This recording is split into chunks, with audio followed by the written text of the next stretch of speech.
Thank you सुविद्याजी. जे नवीन आलेले रसिक आहे त्यांचं पुन्हा एकदा स्वागत सगळ्यांचं. स्वरमैत्रीसाठी एकदा पुन्हा एकदा जोरदार टाळ्या वाजवल्या.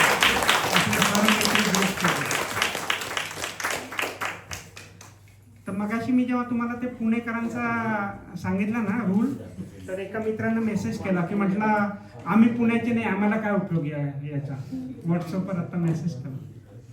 तर ज्यांचे जे पुण्याचे नाहीत ना त्यांनी तो रूल जो आहे विशेषतः मित्रांना सांगतोय, तिथं बायको टाकायचं. बायको नेहमी बरोबर असते. तो रूल तरी लागू होतो.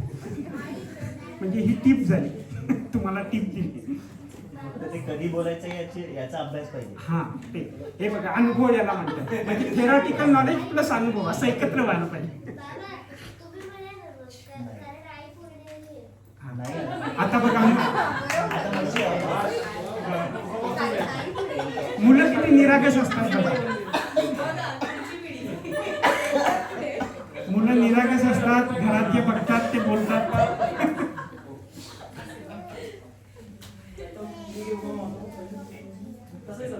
तर मंडळी, आपल्या लता दीदींनी अनेक हिंदी मराठी गाणी आणि इतर भाषातली गाणी अजरामर करून ठेवलेली आहेत. तर पु ल देशपांडे जे होते ना ते एकदा कार्यक्रमामध्ये म्हटले होते की आकाशात जोपर्यंत चंद्र आहे सूर्य आहे तोपर्यंत लताचा आवाज आहे. आणि मी बघतोय की जेव्हा पण काहीतरी गाण्याची मैफल होते किंवा काहीतरी कार्यक्रम होता ना, अशी मैफलच होत नाही की ज्याच्यामध्ये लता दीदींचं गाणं वाजत नाही. तर त्यामुळे आता सुद्धा आपण या कार्यक्रमामध्ये स्वरसम्राज्ञी लता मंगेशकर यांनी गायलेलं खानदान चित्रपटातील एक गीत ऐकूया, ज्याचे गीतकार आहे राजेंद्र कृष्ण, संगीतकार रविशंकर शर्मा. आणि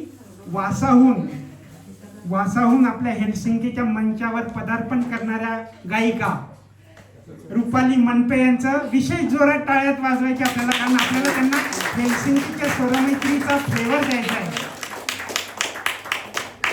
मगाचं जे गाणं होतं जब वी मेट ते मोहित चव्हाण यांनी म्हटलं होतं आणि प्रीतम चक्रवर्ती आणि संदेश सांडिल्य यांचं त्याला संगीत होतं. आता आपण स्वागत करूया रुपाली मनपे यांचं.